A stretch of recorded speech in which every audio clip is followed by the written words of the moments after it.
नमस्कार दोस्तों, स्वागत है आप सभी का एक बार फिर से संस्कृत ज्योति एकेडमी चैनल में। आज मैं उपस्थित हूँ इस SB Sanskrit Orissa unit number 2 में लगे contribution of Odisha to Sanskrit literature के छठे भाग के साथ। इस छठे भाग में हम विश्वनाथ कविराज को पढ़ने वाले हैं। इससे पूर्व हमने 5 कवियों का विधिवत अध्ययन किया है। 5 कवियों में हमारे जयदेव शामिल हैं, हलधर मिश्र शामिल है, राय दिवाकर मिश्र जी शामिल हैं, कृष्णानंद जी शामिल है। ऐसे 5 कवियों को हमने पढ़ लिया है। आज हम पढ़ेंगे छठे कवि विश्वनाथ कविराज जी को। यह उड़ीसा के कवि हैं, अलंकारिक हैं, कवि हैं, एक धारा में राजनीतिज्ञ भी हैं। तो चलिए हम देखते हैं। एक बार सिलेबस को देख लीजिए। हमने जयदेव को पढ़ लिया है, हलधर मिश्र जी को पढ़ लिया है, जीवदेव आचार्य जी को पढ़ लिया है, राय दिवाकर मिश्र जी को पढ़ लिया है और कृष्णानंद और विश्वनाथ को आज पढ़ रहे हैं। कृष्णानंद को पढ़ लिया है और विश्वनाथ को आज पढ़ रहे हैं। तो आज के विषय सूची को देख लीजिए। कक्षा की रूपरेखा कुछ इस प्रकार होने वाली है। सबसे पहले हम विश्वनाथ की कृतियां को देखेंगे, फिर साहित्य दर्पण के परिचय को देखेंगे। साहित्य दर्पण जो इनकी सबसे प्रमुख रचना है, एक काव्यशास्त्रीय ग्रंथ है। और उसके बाद साहित्य दर्पण की टीकाएं देखेंगे, फिर विश्वनाथ कविराज के परिचय को देखेंगे। अब आगे देखते हैं हम विश्वनाथ की कृतियां। देखिए, विश्वनाथ की कुल 9 कृतियां हमें मिली। सबसे पहला है प्रभावती परिणय नाटक। प्रभावती परिणय नाटक, चंद्रकला ये एक नाटिका है, राघव विलास महाकाव्य है, नरसिंह विजय ये एक जगह महाकाव्य लिखा था, एक जगह खंडकाव्य लिखा था, तो मैं दोनों लिख दी हूँ।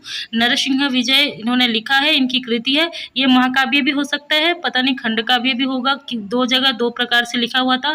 कंसवध एक काव्य है, कुवलया स्वचरित एक काव्य है, प्राकृत काव्य। प्रशस्ति रत्नावली ये 16 भाषा में निर्मित एक करंभक है। काव्य प्रकाश दर्पण ये काव्य प्रकाश पर एक टीका है। साहित्य दर्पण इनकी सबसे प्रमुख रचना एक काव्य शास्त्रीय ग्रंथ है। अब साहित्य दर्पण के परिचय को देखिए। साहित्य दर्पण का परिचय कुछ इस प्रकार है। ग्रंथ का नाम साहित्य दर्पण, प्रणेता विश्वनाथ कविराज है। ग्रंथ की कोटि काव्य शास्त्रीय ग्रंथ है ये। इसका विभाजन परिच्छेदों में है। परिच्छेद कितने हैं? 10 परिच्छेद हैं इसमें। ग्रंथ के भाग, ग्रंथ हमें 3 भाग में उपलब्ध होता है, कारिका भाग, वृत्ति भाग, उदाहरण भाग। कारिका और वृत्ति स्वयं विश्वनाथ की है।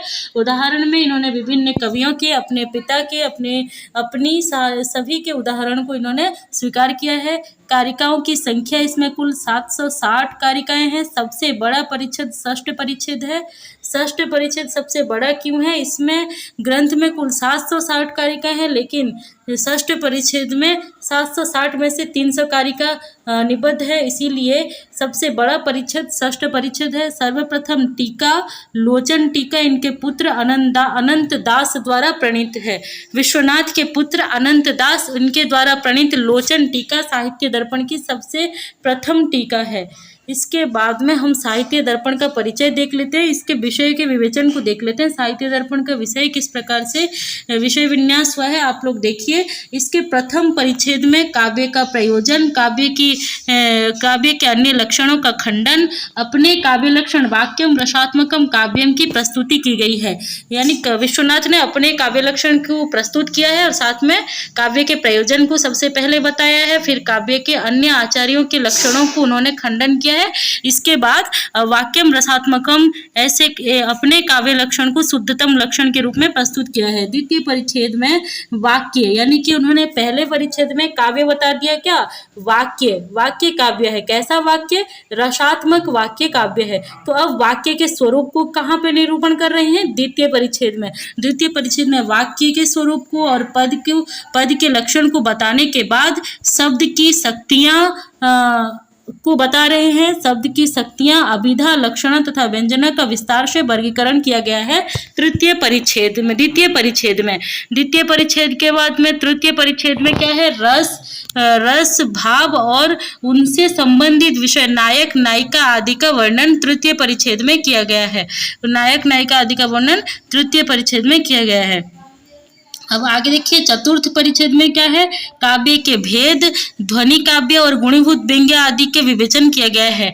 पंचम परिच्छेद में व्यंजना विरोधी के मत का खंडन कर दृढ़ता से व्यंजनावृत्ति का स्थापन किया गया है। षष्ठ परिच्छेद में काव्य का दृश्य श्रव्य रूप से विभाजन किया गया है। उसके बाद में नाट्य शास्त्रीय संबंधी तत्वों का प्रतिपादन किया गया है। सप्तम परिच्छेद में दोष निरूपण, अष्टम परिच्छेद में 3 गुणों का विवेचन, नवम परिच्छेद में वैदर्भी आदि रीतियों पर विचार किया गया है, दशम परिच्छेद में अलंकार पर विस्तार से उदाहरण सहित विचार किया गया है। ये है साहित्य दर्पण के विषय विन्यास की प्रक्रिया। इस तरह से संपूर्ण 10 परिच्छेद में साहित्य दर्पण को लिखा गया है। अब आगे चलते हैं। मम्मट के काव्य प्रकाश के आधार पर लिखा गया है, परंतु काव्य प्रकाश से इसमें कुछ अधिक तत्व नाट्य शास्त्रीय तत्वों का भी समावेश किया गया है। तो अब आगे चलिए। अब एक बार संख्यात्मक ढंग से संपूर्ण साहित्य शास्त्रीय तत्व जो साहित्य दर्पण में वर्णित है हम उसे देख लेंगे। साहित्य दर्पण में सबसे पहले काव्य के लक्षण के बाद द्वितीय अध्याय में वाक्य के लक्षण और पद के लक्षण किए गए हैं। तो वाक्य साहित्य दर्पण में वाक्य 2 प्रकार के हैं, एक वाक्य दूसरा महावाक्य। अर्थ भी 2 प्रकार के, अर्थ 3 प्रकार के हैं, वाक्यार्थ, लक्ष्यार्थ और व्यंग्यार्थ। शब्द की शक्तियां 3 प्रकार की है, अविधा, लक्षणा, व्यंजना। और लक्षणा 80 प्रकार की है, नायक 40 प्रकार के हैं, नायिका 384 प्रकार की। और ध्वनि के आधार पर काव्य का जो विभाजन किया गया है वो 2 प्रकार से, एक ध्वनि काव्य, एक गुणीभूत व्यंग्य काव्य। और ध्वनि 51 प्रकार के, पुनः संसृष्टि और संकर आदि से कुल 5355 प्रकार। और इसी तरह गुणीभूत व्यंग्य 8 प्रकार। और काव्य का दृश्य श्रव्य रूप से फिर से 2 प्रकार से विभाजन किया गया है। दृश्य काव्य 2 प्रकार, रूपक और उपरूपक।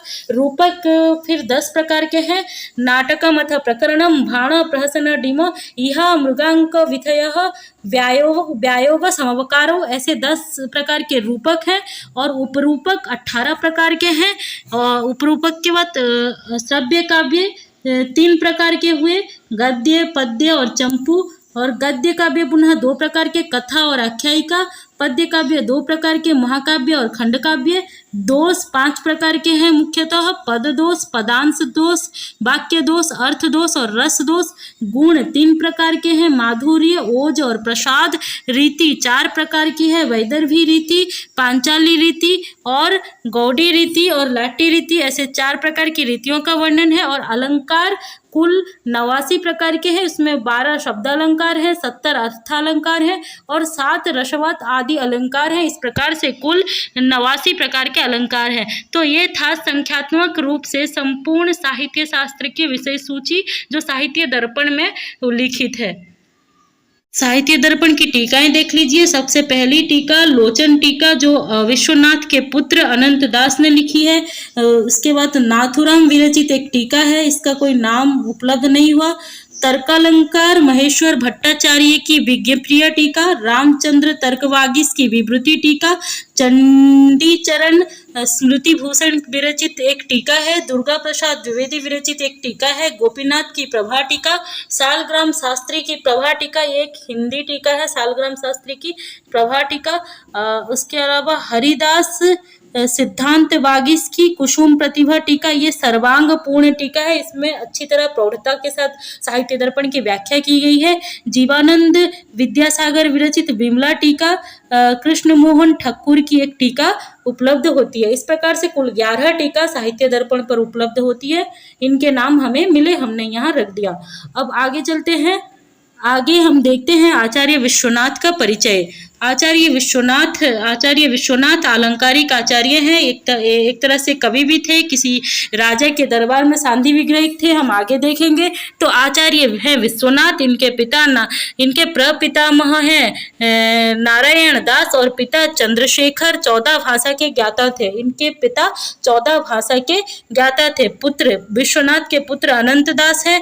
समय इनका 1300 से 1350 ईस्वी अथवा 1400 से 1434 ईस्वी माना जाता है। ये 2 समय क्यों है?